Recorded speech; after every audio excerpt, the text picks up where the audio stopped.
Welcome to another edition of What the F Just Happened with Dave Kranzler and myself, Eric Dubin. Today is August 23rd, and rounding about the 4 p.m.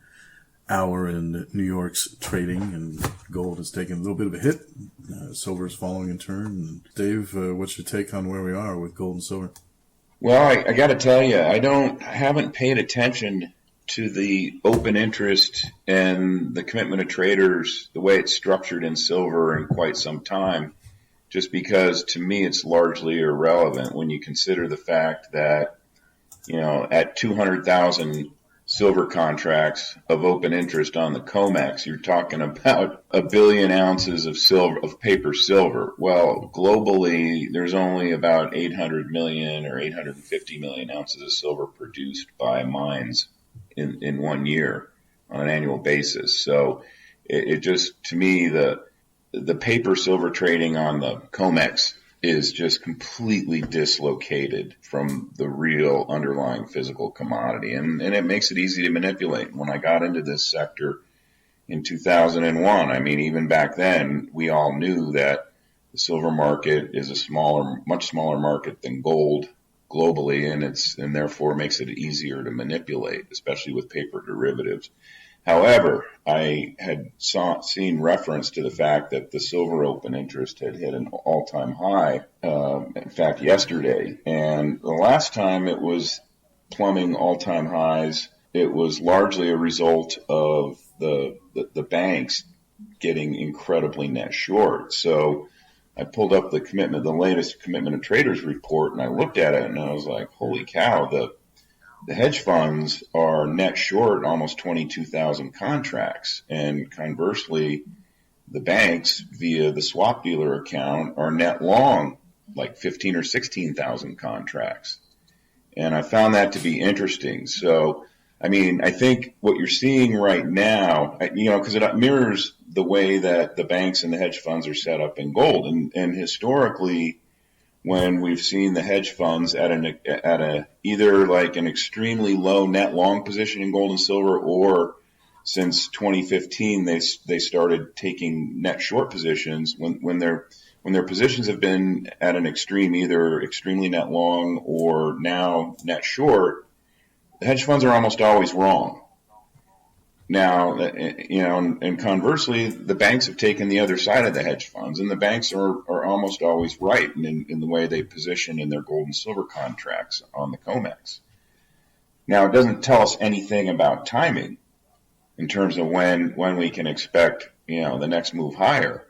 But I think it does tell us that, at some point in the next few months, we're going to see a big move higher, and it's going to be driven by the hedge funds covering their shorts. Whatever triggers it, I have no idea. I was kind of surprised when I saw the relative positioning of the banks and the hedge funds in silver, and it explained everything about the way silver's been trading for the past couple of weeks. Essentially, the hedge fund bots or algos or whatever you want to call them have gotten a hold of Comex silver futures, and they're pushing them around, and they're chasing the momentum lower right now. And I think that's kind of what we're seeing today, and tomorrow, if the dollar sells off, we might see just the opposite. We'll see a fairly large swing higher in silver as the hedge fund algos go to cover their shorts or start to cover their shorts. So, again, I was kind of surprised at the way the silver, the commitment of traders report in silver is structured. And it's been a while since I have seen it like this. And I think that it also belies the bearishness and the bearish sentiment that's kind of enveloped the entire sector. Yeah, and then we are now at 244 plus thousand open contracts in the silver Comex pit. And that's been triggered by the bullion banks manipulating the market a month and a half ago, creating that initial downward spike, and then the hedge fund algos pile on. Yes. And they're the bag holders traditionally, and what we're seeing is this correspond exactly when the sentiment is as bearish as it has been pretty much ever. And at some point, these are the kind of setups that we see that eventually lead to reversals, and there's really no telling exactly when, but it points to the same kind of process that we've seen repeat over and over again when the sector does reverse. And then now the dollar has peaked out. It went over 5 trading days declining after it got over 96 on the dollar index. And, the yuan in China is no longer devaluing quite as fast because of a shift in the way the geopolitical and global macro picture is kind of panning out, and how that hooks up with where the Trump administration's trade policies are and the whole political circus that is going on in the last week or so with respect to that. The conditions are setting up for where you're going to get a reversal at some point. It's just no telling exactly when. The bots got the markets lower than we would have ever expected. I'm surprised we're seeing silver with a $14 handle and miners suffering, and the whole industry is it's been somewhat wounded by all of this price suppression. We can't see this kind of manipulation go on indefinitely unless miners are going to start rolling over and dying. Well, I'll tell you what's interesting about that, Eric, and you're still seeing, contrary to the way it was in 2013, 2014, companies are still able to raise money right now. I mean, it's not really an ideal time to raise money because the stock prices have been beaten down so badly. But we've got to a point in that 4.5 year sell-off that we had in the sector where, the market went dry in terms of companies having the ability to raise money. And you're still seeing companies raise money, and I can't recall the name, but I saw a news report just yesterday of some small speculative company with a prospective silver project down in Mexico that raised money. So I do think that there's a general investor base in the sector that's retail investor base and institutional professional investor base that kind of understands what's going on and has no problem putting money to work even in this environment. I would have thought over the last 6 months that I would have lost, a third to a half of my subscriber base in the mining stock journal. And not only has that not happened, in the last month, new subscribers have been outpacing cancellations. And for me, it's my subscriber base is largely retail. I do have some fund managers that subscribe to it. In general, it's largely a retail subscriber base. So to me, I think that my subscriber base would reflect general retail attitude towards the sector. But the fact that, I've had very slow flow of cancellations tells me that, kind of, for me, reinforces my view that there is a base of steady long-term investors who understand what's going on right now in terms of the manipulation. It's always interesting to see anecdotal data like that. We mentioned the coin store that I frequent in my area in Southern Oregon and what that could portend. And they have seen retail sales pick up now and then as well, too. It's been a continuing trend. So I do believe that the North American retail market's going to wake up at some point. Precious metals, stalwarts are still there, but most people who were weak hands are long gone. That's for sure. Yeah, no question the weak hands are washed out at this point. Just to circle back to the dollar really quickly, if you look at a daily chart, it looks like it's bounced today, right at a resistance level that's formed since June at the 95 level. And I don't think it's going to go higher. I kind of thought someone had emailed me and said, hey, the dollar's formed an island top. And he had mentioned that he remembered the island bottom that the Japanese yen had made at, I can't remember, like mid-80s or something. And so I started looking at the dollar chart again, and lo and behold, it does look like an island top right now, but it also, there's potential here to form a head and shoulders top. But at any rate, I think the sentiment out there is still that the dollar's going higher. And to me, I like to take a contrarian view of things. I think the dollar's actually in danger of going a lot lower, and it may be going lower because the current administration wants it to go lower. You know what I mean? Yeah. There's definitely some undercurrent political buzz of, talk of the dollar going down because the Trump administration would try to skewer it downward.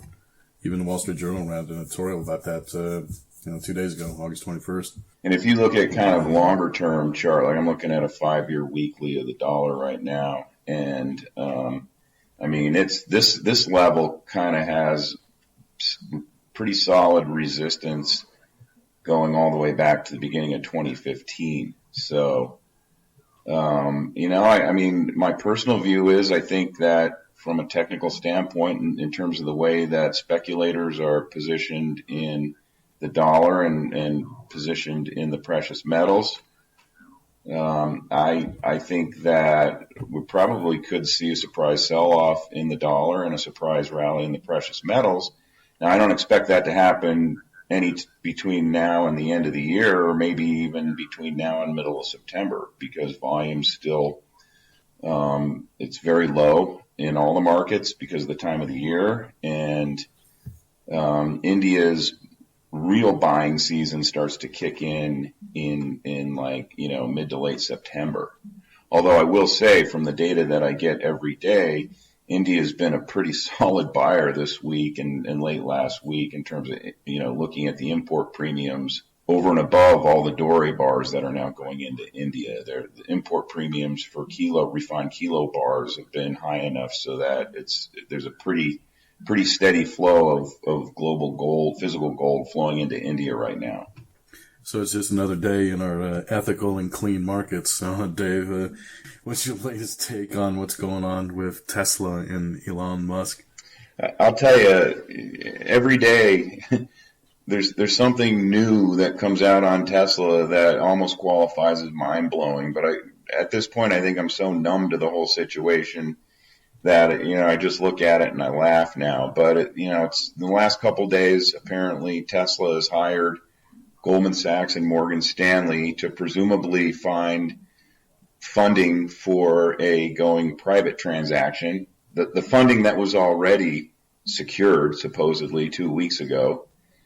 And, to me, the idea that anyone would fund Tesla to an extent that, you could raise enough money to take it private is just beyond absurd. I mean, it's beyond idiotic. And I don't want to throw out any politically incorrect terms there, but that's what it is. I mean, you've got a company here that essentially very little asset value. It's got no intellectual property. You've got hordes of competing products that are going to hit the market between now and the end of the year. And they're just going to steamroll Tesla's products, which especially with the Model 3, apparently there's been a lot of production defects, which shouldn't be surprising the way that he, put up a tent to try and produce enough cars to meet his 5,000 cars in a week goal. Well, it turned out that apparently over 80% of those cars that were produced that week needed reworking. So, you got a company with, an indeterminate level of asset value, whatever the next best use is for the Fremont factory and the Gigafactory, no intellectual property, and it's got at least $10 billion of debt that we know about. And it's bleeding, as of the first 6 months of 2018, its operations were bleeding over $500 million. It was the operations were bleeding $27 million a day, and that run rate is probably higher now. So, I mean, you're not going to find any debt money to finance this. There's no way a bank lender would finance this. This thing has become radioactive between the hidden accounting fraud and the erratic, juvenile, insane behavior of the CEO. There's no way bank lenders would touch this. And normally, for as permissive as the junk bond market is right now, you're not going to find junk bond buyers for this debt. I mean, the thing is rated single B in terms of credit rating, and it really should be rated, triple C at best.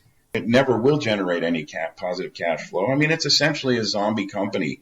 And I'm kind of wondering if Goldman Sachs and Morgan Stanley were kind of took the assignment, to get big fees, because they get fees whether they have success or not, and then to be, jockey for who gets the lead position in either some sort of restructuring, which I don't think will be possible, or take part in the liquidation and get fees off of selling the parts. Yeah, I mean, if it was a full-on LBO like he was tweeting about previous week, then maybe. But the thing is that if they take on enough of this paper, they're going to be responsible for pushing it one way or another.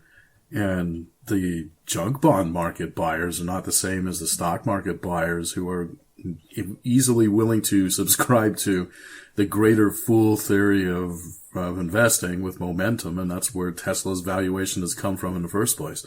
They try to take this private, it's not going to work. Never mind that debt buyers are not going to want a negatively flowing cash flow company. But yeah, you're not only are you not going to get debt buyers to fund a buyout, you're not going to find someone to put up, let's say at the 420 price, they'd have to raise $66 billion in equity to fund the buyout. No one's going to do that.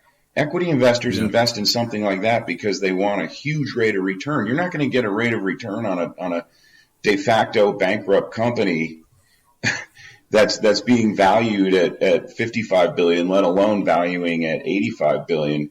You're not. No, I mean, I don't even think it's a fundamental. Drunk Saudi investors on LSD would fund that. I mean, the whole thing is just insane, and the fact that it's being reported on by guys like Gasparino and CNBC and Bloomberg, as if there's serious consideration that a buyout could get done. I mean, it just shows you how idiotically insane our entire system has become. The so-called exit strategy to an investor's perspective for the bond market buyer is completely different than the greater fool buyer in the stock market. I mean, Tesla is a greater fool creature. That's what it is. 90% of its valuation is based on just people thinking they're going to be able to sell it at a higher price at a future date to some other fool. Right. And the guys that doesn't work in the bond market. The guys that would fund an equity buyout of this thing, those guys they're ruthless investors, and they're looking for doubles, triples, quadruples, 10 times the amount on their money. I mean, this thing, if you put up $66 billion to fund the buyout, you'd be lucky if you got any of your money out. Well, with all of the accounting fraud and questions and the smoke that odoriferously floats around Elon Musk, 10 years from now, we'll probably be looking back at pages of history and seeing this as another Enron. I have been publishing and writing quite a bit about Tesla in my short sellers journal, including ideas for making money using put options or call options on it. And I happened to get an email from a subscriber on Monday that when Tesla's stock took a dump below 300 on Monday, he sold a bunch of put options that I had recommended, and he said it paid for the landscaping at his house this summer. Well, and I guess maybe just to wrap it up here, Eric, you have to ask yourself, what's more crazy? The idea that someone would fund an $85 billion buyout of Tesla, including the value of Musk stock, or that someone gets paid in salary and benefits $185,000 a year to pick up poop in San Francisco. Yeah, that's just a lot of poop in San Francisco. Supposedly it's like 6. And we're not talking just dog poop. We're talking human excrement. Apparently, there were 16,000 complaints in the month of July only. So we're talking about a lot of crap piling up. Well, if we have a Great Depression, we know where to find the jobs. New WPA program will be cleaning up poop. There you go. Well, that's a wrap for me in terms of, my WTF moments this week. So until next time, when the shit hits the fan, we'll speak to all of you guys later. This has been the latest edition of What the F Just Happened. It's August 23rd, and you've been listening to Dave Kranzler and myself, Eric Dubin. If you'd like to follow Dave's work, you can find it at investmentresearchdynamics.com. He publishes a lot of blog posts that you can freely access and get a sense of his take on the markets. And you can follow my work at facebook.com/Eric Dubin. And this broadcast is brought to you in part by Wall Street for Main Street. And click on the Wall Street for Main Street link below to see all of the great videos and productions that Jason Brock and his team puts together. Just to add one thing, I'd let the audience know that I have been publishing and writing quite a bit about Tesla in my short sellers journal.